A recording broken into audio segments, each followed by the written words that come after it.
Hi friends, ఎలా ఉన్నారు? బాగున్నారా? సో మీలో గాని ఎవరైనా బీటెక్ గాని, ఎంఎస్సీ గాని చేసిన వాళ్ళు ఉన్నట్లయితే వాళ్ళు ఖచ్చితంగా ఈ వీడియో యూజ్‌ఫుల్ అవుతుంది. అయితే మీకు మాత్రమే కాకుండా ఫ్రెండ్స్‌కి కూడా షేర్ చేయండి ఫ్రెండ్స్. మన ఆంధ్రప్రదేశ్ ప్రభుత్వం ఐటీ, ఎలక్ట్రానిక్స్ అండ్ కమ్యూనికేషన్ సేవల్ని ప్రతి ఒక్క పౌరునికి కూడా విస్తరింపజేయాలనేటటువంటి ఒక మంచి సంకల్పంతోటి ప్రతి జిల్లాలోని కూడాను ఐటీ మేనేజర్‌లని నియమించాలని సంకల్పించిందండి. అయితే ఇందుకు గాను ప్రభుత్వం అనుమతులు కూడా జారీ చేసింది. అయితే ఈ పోస్టులనేవి కాంట్రాక్ట్ పద్ధతిలోనే భర్తీ చేస్తారండి. అయితే ఈ పోస్టులకి అర్హతగా బీటెక్ లేదా ఎంఎస్సీ చేసి ఉండాలి. అయితే అభ్యర్థులు computer science, IT, electrical and electronics రంగాల్లోని కనీసం 3 సంవత్సరాల అనుభవం అడుగుతున్నారండి. జీతం గాని చూసుకున్నట్లయితే నెలకి 40,000 చెల్లిస్తారు.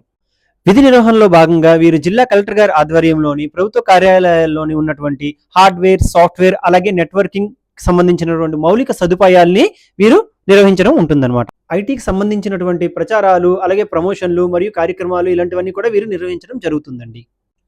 వినియోగదారులకు టెక్నికల్ సపోర్ట్ అందించడం, అలాగే ప్రతి జిల్లాలో కూడాను ఐటీ సేవల్ని విస్తరించడం, పునర్నిర్మించడం వీరి యొక్క ప్రధాన బాధ్యతగా తెలుస్తుందండి. అయితే ఈ యూజ్‌ఫుల్ ఇన్ఫర్మేషన్‌ని మీకు తెలిసినటువంటి బీటెక్ అలాగే ఎంఎస్సీ చేసినటువంటి వాళ్ళకి ఖచ్చితంగా షేర్ చేయండి ఫ్రెండ్స్. సో వాళ్ళకి ఎంతో కొంత యూజ్ అవుతుందనుకో. అలాగే ఛానల్ సబ్స్క్రైబ్ చేయడం మర్చిపోకండి ఫ్రెండ్స్. లైక్ చేయడం కూడా. మీ సబ్స్క్రిప్షన్ అండ్ లైక్స్ నాకు ఎంతో ఎంకరేజ్‌మెంట్‌గా ఉంటాయి. మరిన్ని మంచి మంచి వీడియోస్ చేయడానికి అవకాశం ఉంటుంది. Thank you very much.